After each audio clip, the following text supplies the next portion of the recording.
Hi everybody, it's Katrina. Welcome to the Crafty Garden. I am canning corn, so I'm just going to bring you along for the ride. So this is how I do it. Alright, so I'm going to do the raw corn water bath method. And I am using the sea salt, which you can use to can. This is for flavor. Now it may make your brine a little bit cloudy, but I'm okay with that. It's okay if it's a little cloudy. All right, you can also use Himalayan salt. All right, they recommend that they say you can use Himalayan salt. Just be mindful that it will make your corn a little bit cloudy because it has other minerals in it. But because this is a salt that does have iron, calcium, and other things in it, it is to me a good salt for canning, especially when we're trying to preserve food for long-term use. You're going to want to have those vitamins and minerals because you may not be able to get them through other means. So I have cut my corn off the cob.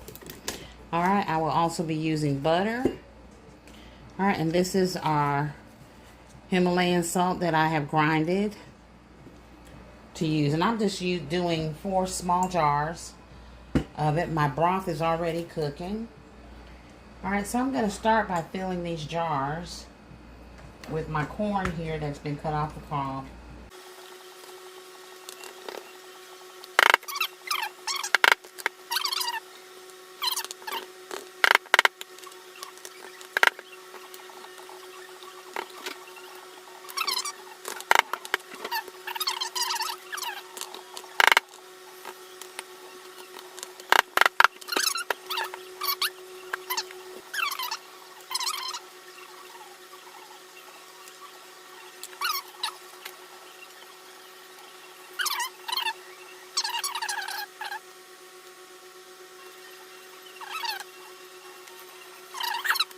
Like I said, just small jars of corn.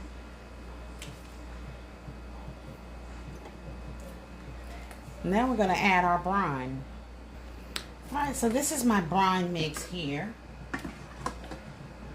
as you can see. Now the ingredients that I use for my brine is a vegetable broth. Alright, I use a vegetable broth. Alright, this is Simply Truth and it is organic. Alright, so this is the broth that I'm using. It is gluten-free and fat-free.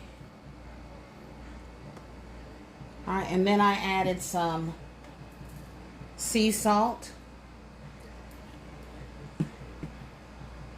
About a half a teaspoon of sugar that we definitely let it blend in. And then I mix this with water. I brought it to a boil. And now I'm going to add it to our corn. A little bit of silk in there. So.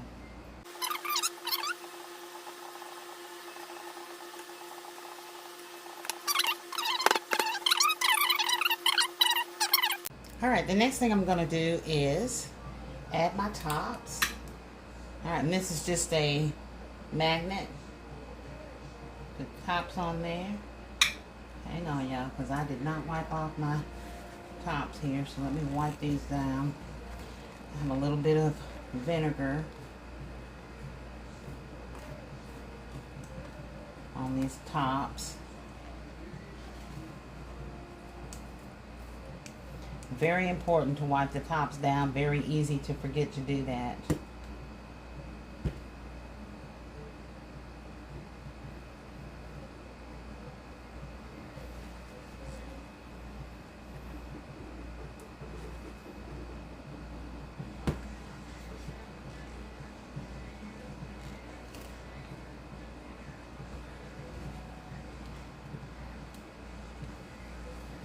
Alright, now we'll put our tops on.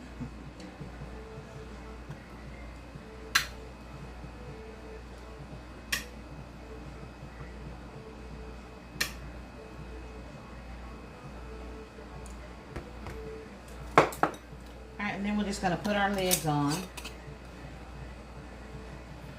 Finger tight.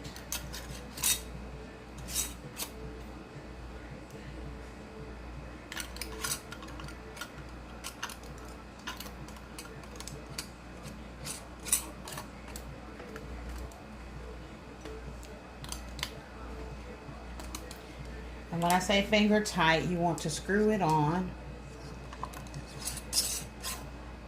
Okay, until it stops. And then 2 fingers, just tighten it with the 2 fingers.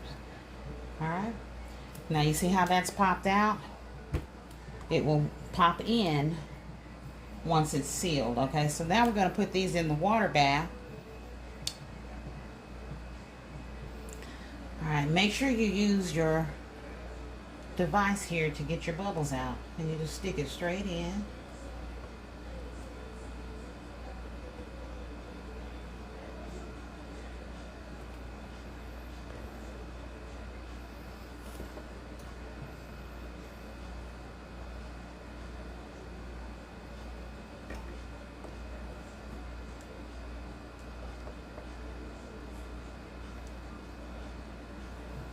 Alright, and then we're just going to top that off with just a little more balm.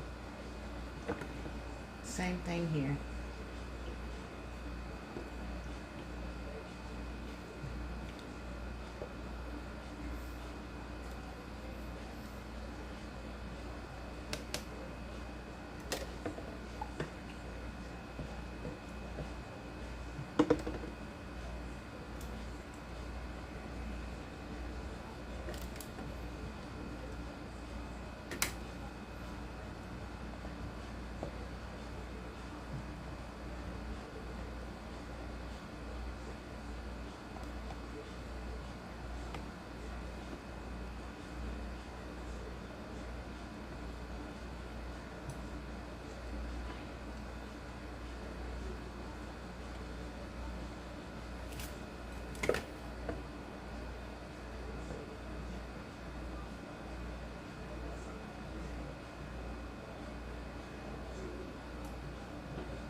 And you can wipe your brims off again if needed.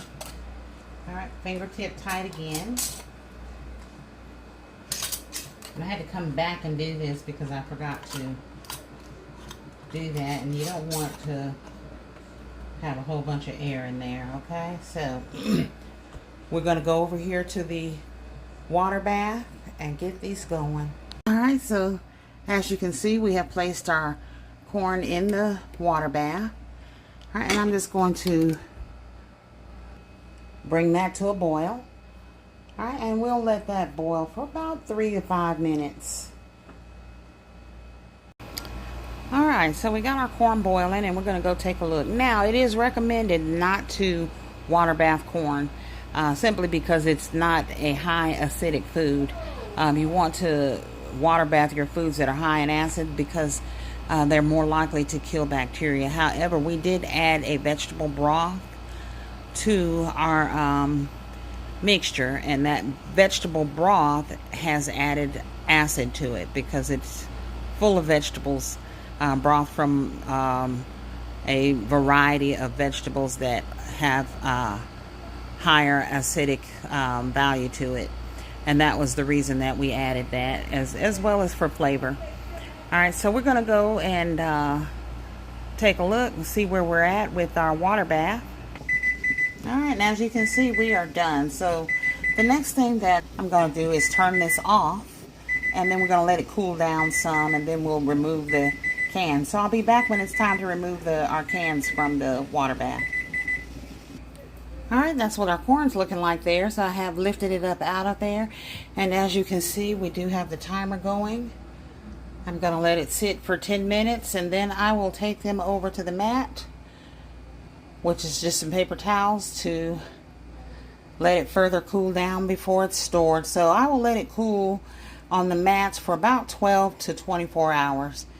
Alright, and then as you can see, we don't have a seal yet, but we will get a seal, y'all. So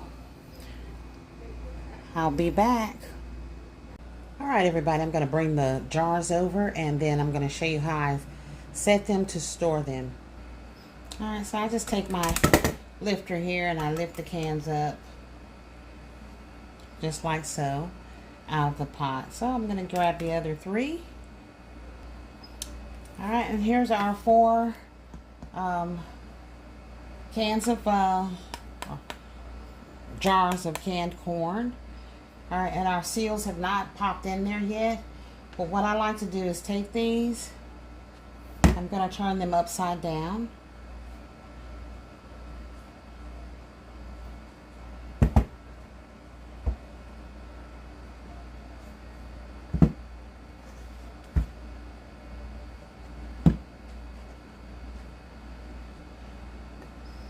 All right, and we're going to let them sit. Now, the reason I turned them upside down is because it sterilizes the top of your lid. And I've already boiled these lids, but it sterilizes the top of your lids. And it also lets any air that's left in there go ahead and escape out. And then it will give you a seal. And the way you'll know that it's sealed is that little top right there will pop in. All right, and then once you get those popped in, you just take the rims off and put them to the side, and you store them with the little round disc that's popped in because it is sealed. So you don't need the rims on those anymore. You can leave yours on if you want to. All right, so that is how I can corn. All right, and I can't wait to dig in. All right, so tune in when I show you how I freeze. I vacuum seal and freeze corn. I'll be with you on that here in the next video. Thank you for tuning in to the Crafty Gardener, and I hope that this helps you on your road to canning. Remember, if your food is low in acid, water bathing is not recommended. All right, so make sure you're adding some acid to that food so that those germs and bacteria will get killed, okay? All right, y'all. Thank you for tuning in. Thank you for your support. You all be blessed. But most importantly, keep canning and happy harvesting.